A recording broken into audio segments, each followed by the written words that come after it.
Bir opamiz Hoji Akbar aka dam olmoqchiman debdi-da, mehnat ta'tiliga chiqibdi. 20 million ta'til puli tushirib beribdi.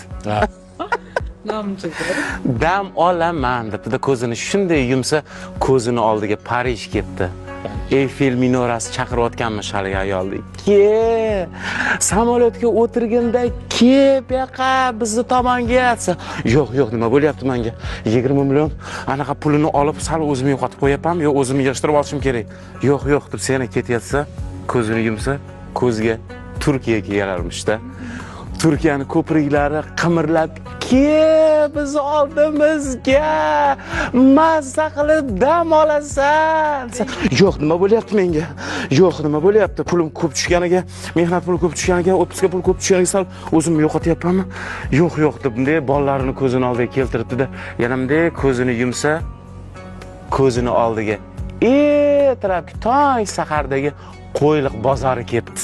Qo'yliq bozoridagi ertalabki haligi ulgurji sotadigan opalar bo'ladi-yu, pomidor kelib qoldi, mana kelinglar, mana, opa, qishga pomidor olib qo'ying, yopasizlar ikra, mana bolgarskiy.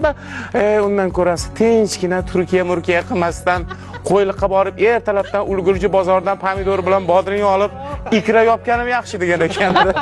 Ayollar, ro'zg'or tashvishida.